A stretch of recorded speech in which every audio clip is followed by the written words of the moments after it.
à tous. Bienvenue au bulletin d'information à Top News. Au sommaire. Syrie, Washington n'est toujours pas favorable à une zone d'exclusion aérienne.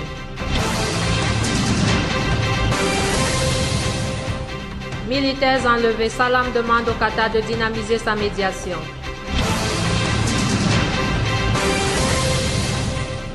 Attaque dans le nord-est du Kenya, les Shebabs revendiquent et promettent de nouveaux raids.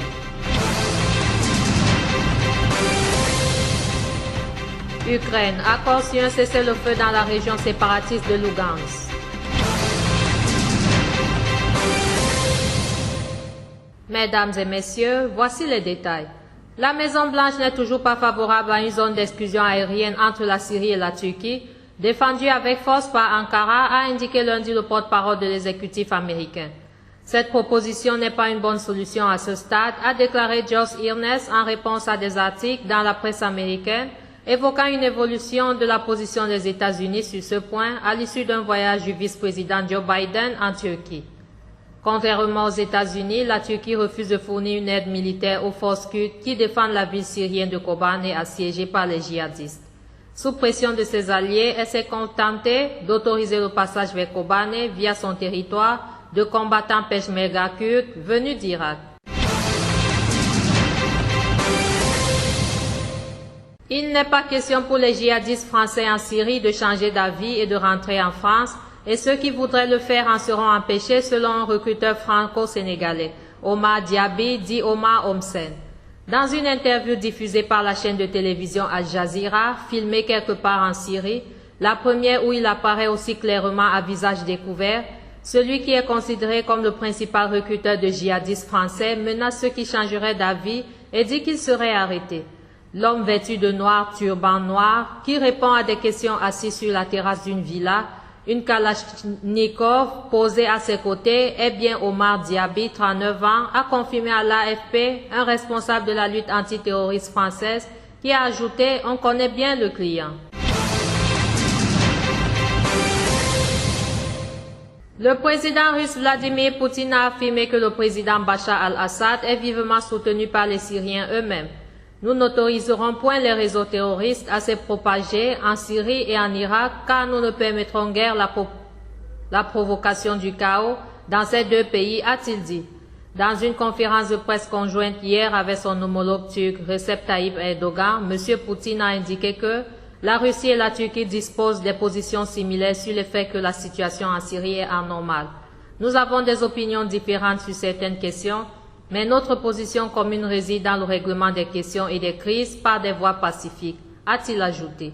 Il a souligné la nécessité de trouver les règlements acceptables pour le peuple syrien, ainsi que pour toutes les forces politiques là-bas, assurant que la Russie continuera à contacter toutes les parties du processus politique.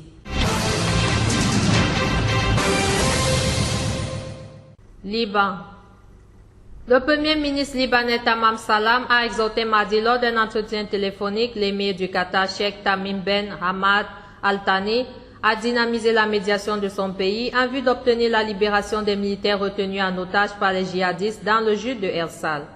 L'émir du Qatar a assuré à son interlocuteur sa détermination à aider le Liban et les Libanais dans ce dossier, soulignant qu'il allait donner immédiatement des instructions aux responsables afin de mener les contacts nécessaires, rapporte l'Agence nationale d'information.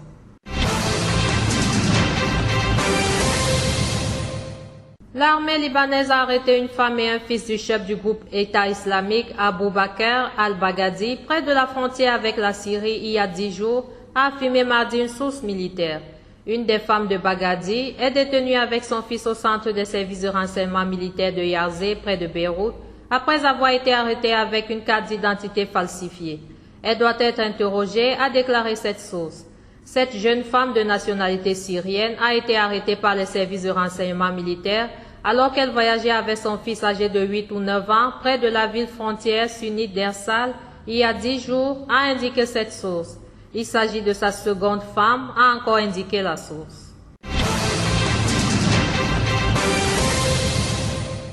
Les islamistes somaliens Shebabs ont revendiqué le raid mené dans la nuit de lundi à mardi dans le nord-est du Kenya qui a fait au moins 36 tués, promettant de nouvelles opérations du même genre et d'être sans pitié.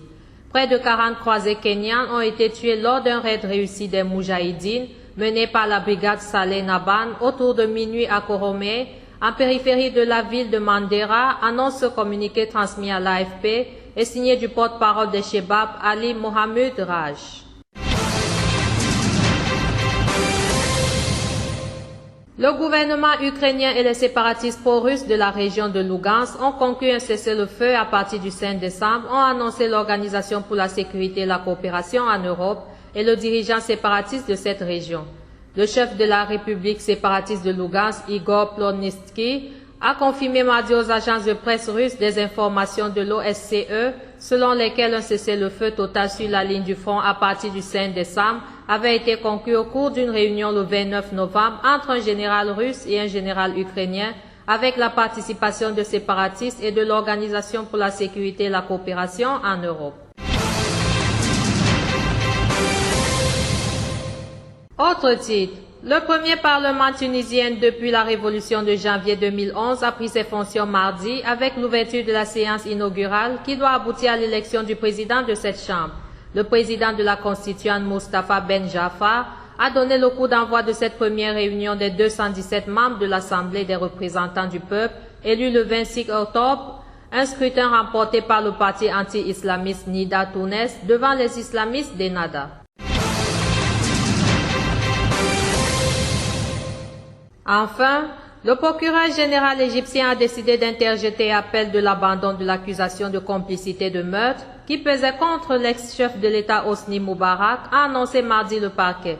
Le procureur général a décidé de faire appel de la décision du tribunal du Caire qui a blanchi samedi M. Moubarak, a indiqué le parquet dans un communiqué.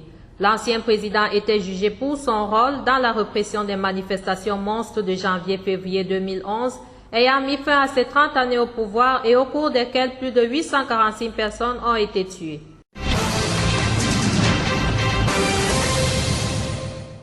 Merci à vous qui nous suivez de Beyrouth et partout ailleurs. Bulletin présenté par Anna Ekame.